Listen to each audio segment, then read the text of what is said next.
उसके बाद जो थर्ड वाक्य है इसमें कवित्री कह रही है, आई सीधी राह से गई न सीधी राह, सुषुम सेतु पर खड़ी थी बीत गया दिन आह। अब इसमें कवित्री क्या कह रही है, कहती आई तो मैं सीधे राह, मैंने क्या होता है रास्ता, सीधे रास्ते से आई थी, लेकिन गई नहीं सीधे रास्ते से। मतलब जब हम भगवान से यहाँ पर इस संसार में आए थे तो माना जाता है कि जो मनुष्य है वो भगवान से एक वादा करके आता है कि मैं तुमसे बिछुड़कर संसार में जा रहा हूँ, लेकिन मैं वापस इसी स्थान पर तुम्हारे पास आऊँगा। लेकिन जब वो संसार में आता है तो वो यहाँ के मोह माया में फंस जाता है और फिर वो भगवान का नाम लेना भूल जाता है। तो इसीलिए कवित्री कह रही है कि आई तो मैं सीधे रास्ते से थी कि भगवान के आज्ञा से मैं इस संसार में आई हूँ, लेकिन फिर मैं यहाँ आकर फंस गई हूँ और मैं सीधे रास्ते से वापस नहीं जा पाई हूँ।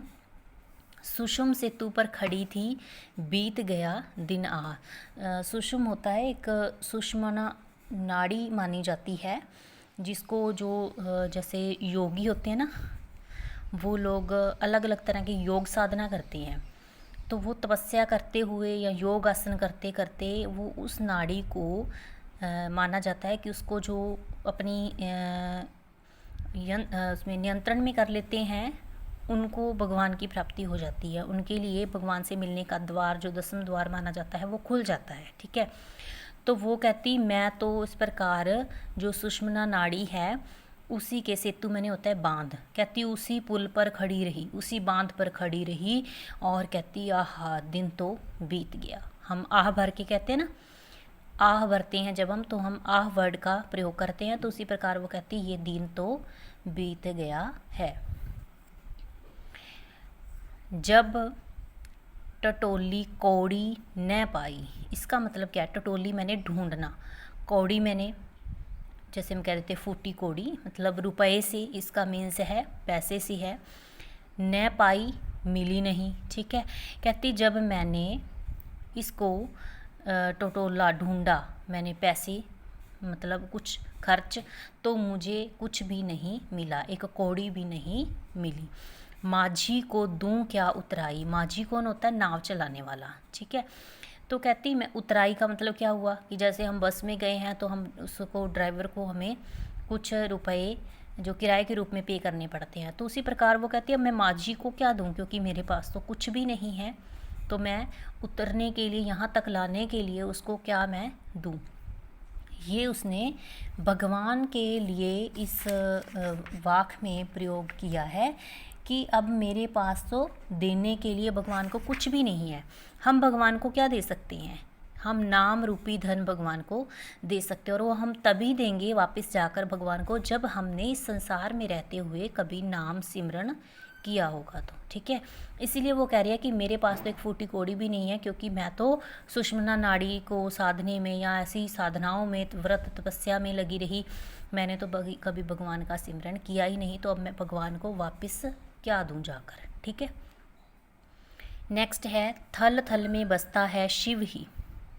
अब यहाँ पर आप सिर्फ शिव का मतलब शिव जी से नहीं ले सकते हो, जो शिव जी भगवान मान जाते हैं उनसे नहीं है, यहाँ पर शिव का मतलब क्या है, परमात्मा से। ठीक है, कहते कि थल थल में, हर कण कण में, हर जगह भगवान का वास है, भेद न कर क्या हिंदू मुसलमान। अब वो कहते कि भेद मैंने अंतर, कि दोनों में कोई भी अंतर नहीं है, चाहे वो हिंदू हो चाहे वो मुसलमान हो। ज्ञानी है तो स्वयं को जान, ज्ञानी मैंने क्या होता है, जो इंसान विद्वान हो, जिसके पास ज्ञान हो, जिसके पास विद्या रूपी धन हो, उसको ज्ञानी माना गया है। तो वो कहती है अगर तू ज्ञानी है, तुझे किसी चीज़ का ज्ञान है, तेरे पास कोई नॉलेज है, तो तू सिर्फ अपने आप को जान, दूसरों को मत जान। आम तौर पर क्या होता है कि अगर किसी व्यक्ति जो अपने आप को कुछ विद्वान या पंडित मानता है तो वो दूसरों के गुण दोष निकालने में बैठ जाता है, तो उसी में अपना जीवन बिता देता है। इसीलिए वो कवित्री कह रही है कि अगर तुझे ज्ञान हो गया है सचमुच में, तो तू क्या कर, सिर्फ अपने आप को जान, खुद की पहचान कर कि मैं क्या हूँ। वही है साहिब से पहचान। साहिब यहाँ पर परमात्मा के लिए प्रयोग किया गया है। तो वो कहते हैं अगर इंसान खुद को जान लेगा तो तू परमात्मा को जान सकता है, उससे तेरी पहचान हो जाएगी, तुझे पता चल जाएगा कि भगवान असल में क्या है। तो इन सब वाक्य से हमें यही पता चलता है कि हमें अगर परमात्मा से मिलना है तो उसके लिए हमें अलग अलग ढोंग करने की कोई भी ज़रूरत नहीं है।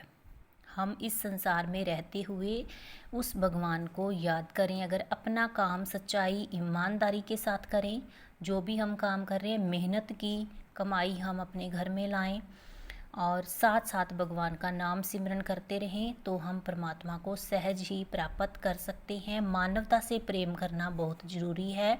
उसके लिए दूसरों के साथ वैर विरोध की भावनाएं रखनी नहीं चाहिए, क्योंकि हम मानते हैं कि कण कण में भगवान है और जन जन में भी भगवान है। पशु पक्षियों से वातावरण से प्रेम करें तो भगवान की प्राप्ति सहज ही हो सकती है। ओके स्टूडेंट्स, आपने इनको अच्छे ढंग से रीड करना है और इसके जो मीनिंग हैं वो आपने याद करने हैं। क्वेश्चन आंसर हम इसके कल करेंगे। Okay students, have a nice day.